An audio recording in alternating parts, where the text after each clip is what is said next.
പ്രധാന വാർത്തകൾ. വോട്ടർ പട്ടികയിൽ വൻ തട്ടിപ്പ്. ഒരേ വീട്ടിൽ 22 വോട്ടർമാർ. തിരഞ്ഞെടുപ്പ് അട്ടിമറിക്കാൻ ശ്രമമെന്ന് പരാതി. തിരുവനന്തപുരം കോർപ്പറേഷൻ തിരഞ്ഞെടുപ്പിനുള്ള സപ്ലിമെന്ററി വോട്ടർ പട്ടികയിൽ ഗുരുതര ക്രമക്കേട് നടന്നതായി ആരോപണം.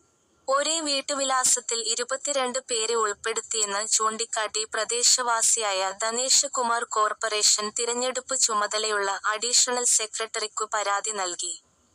ഇന്നലെ പ്രസിദ്ധീകരിച്ച പട്ടികയിൽ പരാതിക്കാരന്റെ വീട്ടുനമ്പറായ ITC 18/2464 ൽ അദ്ദേഹത്തെ കൂടാതെ 21 പേരെ കൂടി ഉൾപ്പെടുത്തിയിട്ടുണ്ട്. വിലാസം തിരുത്തി അനധികൃതമായി വോട്ടർമാരെ ചേർത്ത് തിരഞ്ഞെടുപ്പ് അട്ടിമറിക്കാനുള്ള ഗൂഢാലോചനയാണ് ഇതിന് പിന്നിലെന്നാണ് പ്രാഥമിക നിഗമനം. ഒരു വീടിന്റെ വിലാസത്തിൽ ഇത്രയധികം പേരുകൾ ചേർക്കപ്പെട്ട ഈ സംഭവം കഴിഞ്ഞ കാലങ്ങളിലെ സമാനമായ വോട്ടർ ID തട്ടിപ്പ് ആരോപണങ്ങളെ വീണ്ടും ഓർമ്മിപ്പിക്കുന്നതും ജനശ്രദ്ധയാകർഷിക്കുന്നതുമാണ്. ക്രമക്കേട് തെളിയിക്കുന്ന രേഖകൾ സഹിതമാണ് ധനേഷ് കുമാർ പരാതി സമർപ്പിച്ചിരിക്കുന്നത്. വിഷയത്തിൽ അടിയന്തര അന്വേഷണം നടത്തി വ്യാജ പേരുകൾ നീക്കം ചെയ്യണമെന്നും തിരഞ്ഞെടുപ്പ് പ്രക്രിയയുടെ സുതാര്യത ഉറപ്പാക്കണമെന്നും അദ്ദേഹം ആവശ്യപ്പെട്ടു. News city Thiruvananthapuram.